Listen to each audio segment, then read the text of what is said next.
Hello, this is Mike. NoStressMike.com. We're going to take a little ride around.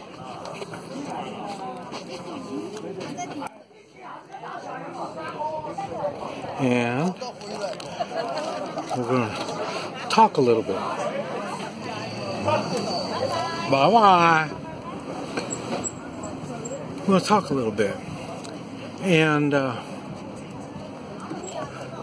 I want to talk about is the more I keep thinking, we're going to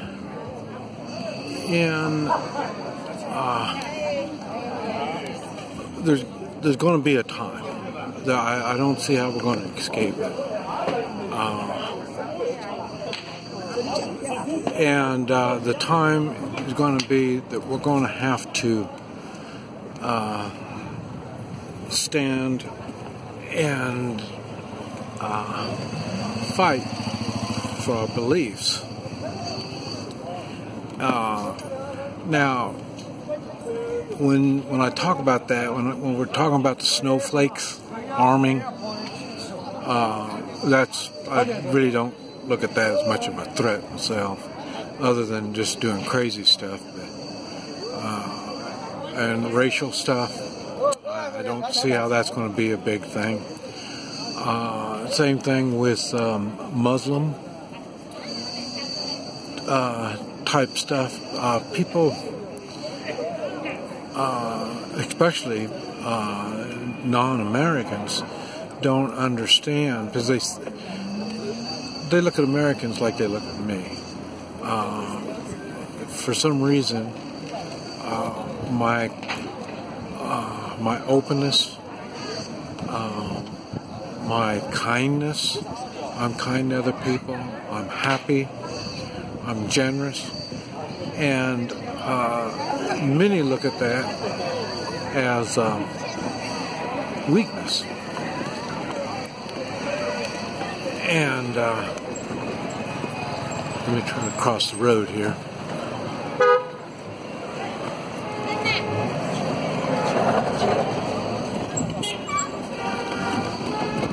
Hey, that wasn't that hard. But they look at it as weakness. And that's the way a lot of people look at America. They look at Americans as a bunch of spoiled, rich people. Yeah, and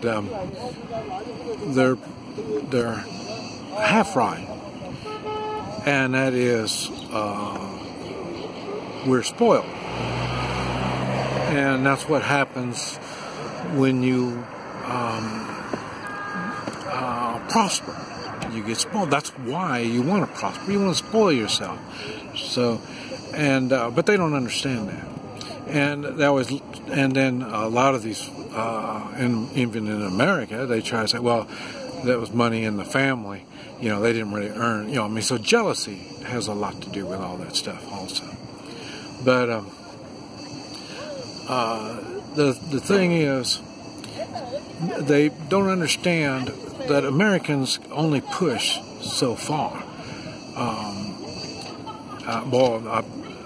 A good example is in Tulsa. I think it was in the 30s. It might have been in the 20s, but I think it was in the 30s, 1930s.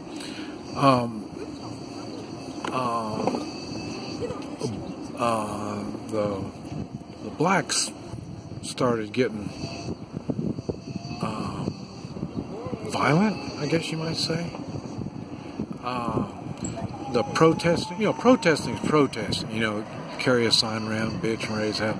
That's one thing. But when you start destroying stuff, and then, well, they were a little bit less short-tempered in the 30s. So when the blacks started, protesting, no big deal. But then they started destroying things. Well, they tore them up. I don't know how many they killed, and then they burned their homes. It was nasty. And like I say, if you're a black person and you're thinking, well, that's part of the racial problems, okay, you're going to look at it that way. I understand you're going to look at it that way because you got a racial problem already. Okay, now if you were one of those successful black folk when this stuff all happened, and you're going to think, man, how much pushing you're going to do with me, and then you don't mind, kicking ass also. So that's what I'm saying. It's all in your attitude is all it is. It doesn't really have anything to do with color or race. It's the attitude that does it. And but anyway, the thing is, there will be a time that kind of stuff. The same thing. The Muslims, they got their Muslim areas and all that kind of stuff in the United States. They think they're taking over a little bit more, a little bit more, a little bit more. Well, that's because they had the Obama, a Muslim, in the White House and was holding everybody back. And even that came to an end. And they say, I thought we were going to have a revolution just with Obama. I mean, that just shows you how good-tempered the American people are to put up with that Muslim black crap that was forced down our throats. And but anyway, like I say, now those days are over, and things are going to be different now. And so, in other words, they're going to push only so far, and then it's going to end. And you've seen it already. Let's see, the Bureau of Land Management, they're trying to take over, and you see how some of the militias and these type of people would go and stand with them. I'm not, and even at the time, I couldn't see how that was good. And the reason is, you're there to fight. The Bureau is not. They don't really want to fight. And so you come up there and you show your force and you're not going to put up with their shit. That looks good. But you always learn from your enemies.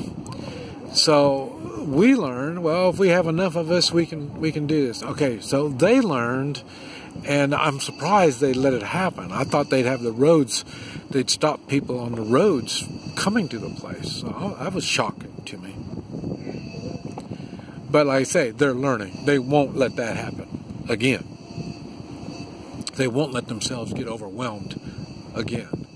So that type of stuff is going to change.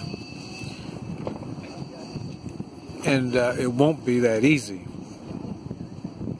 next time. But anyway, this is really not the kind of stuff that I'm talking about. Like I say, I'm living here in China, and I'm much better on learning when I get my hands dirty. In other words, when I get involved, I learn when I get involved. I can't. I study it in books and videos and stuff like that, but I really make the real connection when I'm right there. And like I say, now I'm living in a city of 800,000, a difference from the town that I'm from, 400, so in Oklahoma. So I've had to adjust my thinking. And I'm wondering, I don't even know, they got over 3 billion people, I think. Or maybe it's 1.3 billion in China. But, man, there's a lot of people here. And it just amazes me that the Communist Party was able to take them over. And before that, there's other dynasties, emperors. They've got all kinds of, they've been controlled by somebody all the time. And so that's why the Chinese culture, you find it, they're not real open, they're not real friendly, they sure don't like foreigners. They're not real talkative.